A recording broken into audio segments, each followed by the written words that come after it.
chiquillos, vamos a comenzar. Ya, esto es pensamiento computacional. Vamos a dejar la pizarra a un lado y por acá está la guía. Ya, vamos a empezar por algoritmos. Ya, un algoritmo, chiquillos, tiene una estructura. Tiene que tener tres cosas. Ya, que sea un algoritmo que sea definido, ordenado y finito. Ya, cada uno tiene las descripciones y las vimos en la clase anterior. ¿Ya? Para resolver cualquier problema, ya necesitamos analizar el problema, ¿sí? Buscar una solución, no necesariamente como el computador, sino ver qué pasos voy a seguir para encontrar esa solución, ¿sí? Una vez que yo ya tengo resuelto el problema, diseño el algoritmo y al final yo programo, ya que esto todavía no lo vamos a ver. Entonces, el diseño del algoritmo, ya, para resolver un problema, primero tenemos que diseñar el algoritmo, analizar el problema y desarrollar un algoritmo, instrucciones, ya. Después se expresa el algoritmo, es decir, un paso a paso qué es lo que hay que hacer, ya. Y al final ya viene el tema de la programación. Entonces, en un programa no es tan importante el lenguaje, porque el lenguaje, hay muchos lenguajes para programar, pero siempre va a ser el mismo algoritmo, independiente del lenguaje que quiero ocupar.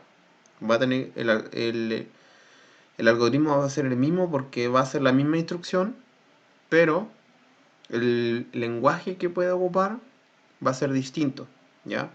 Puedo ocupar, hay muchos lenguajes, Visual Basic, JavaScript, C++, y hay un montón de muchos más, ¿ya? Pero lo importante es la estructura del algoritmo, ¿ya? Entonces, siempre el algoritmo está dividido en una entrada, un proceso y una salida, ¿ya? Por lo tanto, siempre vamos a tener un inicio y un final. Y en el proceso están todos esos pasos pequeños que yo divido para conseguir el objetivo que necesito, para resolver el problema, ¿ya? Entonces, por ejemplo, si yo quiero hallar el promedio de una serie de números, ¿ya?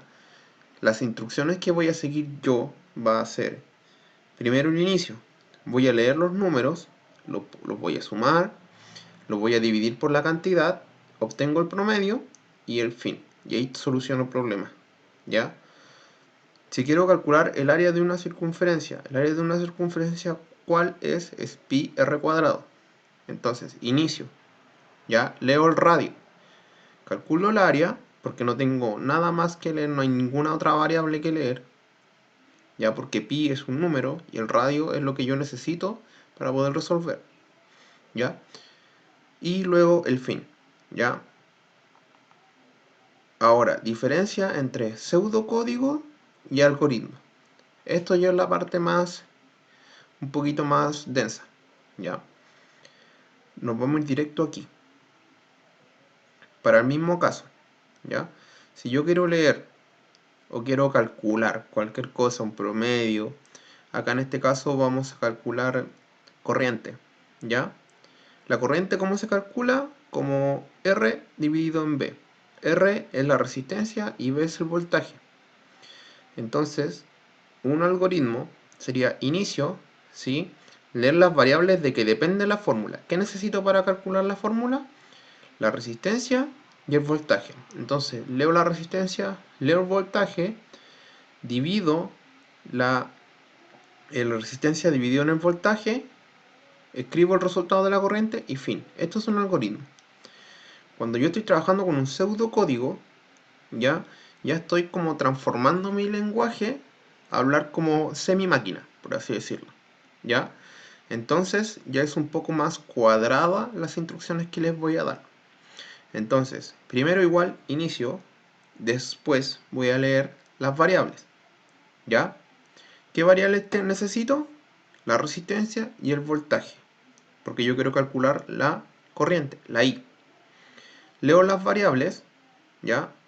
Luego calculo, ¿sí? ¿Y por qué se pone I igual a R dividido en B? Es la fórmula, ¿cierto? Pero en el pseudocódigo, siempre que yo haga una suma, una resta, una multiplicación y una división, tengo que guardarlo en una variable el resultado, ¿sí? Entonces yo divido y lo voy a guardar en el resultado i. Y luego yo muestro ese resultado y tengo que escribir lo mismo que escribí arriba. Si acá puse i mayúscula, es porque arriba también ocupé i mayúscula. Si acá hubiera ocupado una i minúscula, aquí pongo mostrar resultado de i minúscula. Si acá le hubiera puesto corriente, acá le pongo mostrar resultado de corriente. ¿Sí? Ese es un orden, es una estructura. Y no es flexible, tiene que ser así. El resultado que yo pongo arriba es el resultado que ocupo abajo, que muestro. ¿Ya? Ahora, ejemplos de pseudocódigo. Dice que dadas las horas de una persona, horas trabajadas, y el valor por hora, calcula su salario. ¿Cuánto va a ganar? ¿Ya? Entonces, ¿de qué depende el salario? ¿De qué va a depender? Va a depender de las horas que trabaja la persona y el valor que gane por hora. Por ejemplo, si yo gano 1000 pesos por hora, voy a multiplicar las horas que trabajé, si trabajé una hora, por el valor por hora, que es 1000 pesos. Entonces, si yo hago la multiplicación, calculo el salario. ¿Sí? El valor por hora es fijo, porque puedo ganar, no sé, 1000 pesos, y si trabajo 10 horas, 10 por 1, 10 por 1000. ¿Ya? Si trabajo 20 horas, serán 20 horas por 1000 pesos la hora. ¿Ya? Entonces, ¿cómo sería el pseudocódigo? Inicio. Leo las variables. ¿Qué variables son? Hora y precio. Luego, hago la operación. Salario, ¿sí? Es mi variable. ¿Y qué voy a hacer para obtener salario? Multiplico la hora y el precio. Entonces, hora y precio, ¿por qué? Porque arriba puse leer hora y precio. Si hubiera puesto leer H y P, acá abajo pongo salario igual a H y P.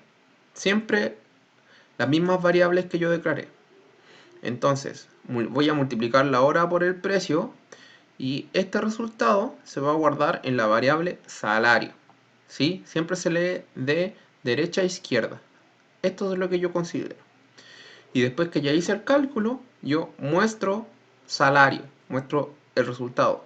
¿Sí? Fin. Ahora, otro ejemplo. Hallar la suma de dos números cualquiera. Dos números que no me interesa qué valores tengan. Sino pueden ser A y B, B y C, C y D, cualquiera. ¿Ya? Hallar la suma de dos números. Entonces, inicio va a ser el paso 1. Después voy a leer A y B, que son los números. Puede haber, si pude haber puesto C y D, por ejemplo. Son valores arbitrarios. Ustedes eligen qué letras se dan. X e Y, por ejemplo.